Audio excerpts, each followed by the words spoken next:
Returns demand committee আগামী 20 তারিখ আসাম আগরতলা জাতীয় সড়ক অবরোধ করতে চলেছে।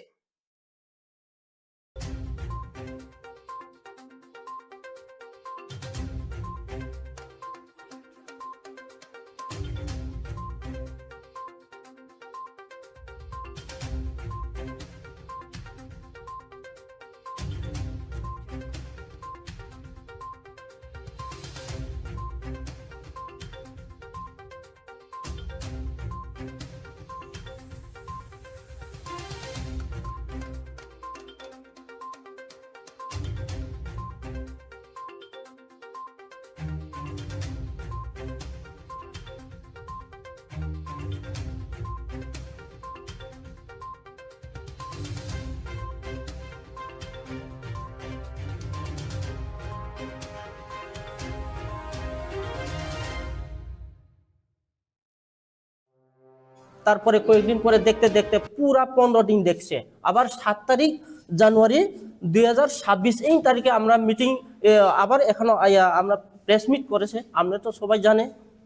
করার পরে আমরা ডেডলাইন দিছে ওনার কাছ থেকে 15 তারিখের ভিতরে 21 জানুয়ারিতে 2026 এই তারিখের পর্যন্ত আমরা ডেডলাইন দিল। ডেডলাইনের ভিতরে আমরা ঢাকার মিটিং না করে তাহলে আমরা এই আন্দোলনের আবার যাওয়ার বাধ্য হবে। যার কারণে আজকের পর্যন্ত যে 7 তারিখের পরে আজকের পর্যন্ত কোনো খোঁজখবর নাই, কোনো পদক্ষেপ নেয়নি ত্রিপুরা সরকার। এই কারণে আমরা আজকে মহা বিক্ষোভ ছিল, কারণ আমরা তো মানুষ না, আমরা বান্ধব মতো হে একজন মিনিস্টার ক্যাবিনেট, হে একজন বিধানসভা সদস্য, একজন ক্যাবিনেট মিনিস্টার, হে মান সম্মান তো কিছু দরকার। আমরা তো মান সম্মান নাই, ঠিক আছে, আমরা তো মানুষই না।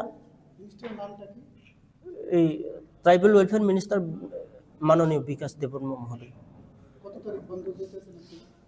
এটা মানে গত ওই ডিসেম্বর 2025 ডিসেম্বর 22 তারিখে আমরা এই অবরোধ পরে এরপরে 23 তারিখে মিটিং ডাকা হলো আর কি। এই মিটিংয়ে যদি আমরা উপস্থিত থাকতো না পারে তাইলে তো আমরা একটা জানাইয়া দাও, আমরা আজকে হইতো না মিটিং, পরবর্তী সময় মিটিং করব, ঠিক আছে, আমরা এটা মানি।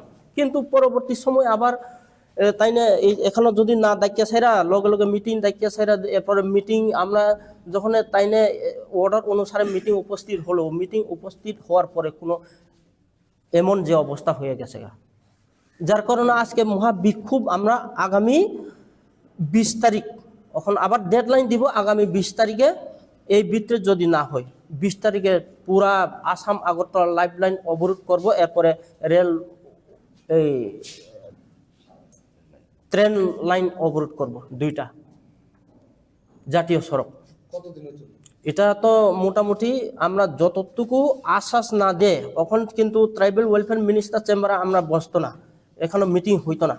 ডাইরেক্ট আমাদের ত্রিপুরা মাননীয় মুখ্যমন্ত্রী প্রফেসর ডক্টর মানিক সাহা উনি চেম্বারে আমাদের দায়িত্ব সেরা মিটিং অ্যারেঞ্জ করতেই। যদি না হয় অনির্দিষ্টকাল, আমরা মরলে মরক বাঁচলে বাঁচাও, দরকারই নাই। যার কারণে আমরা অনির্দিষ্টকাল আমরা তখন আন্দোলন বাধ্য হয়ে গেছে।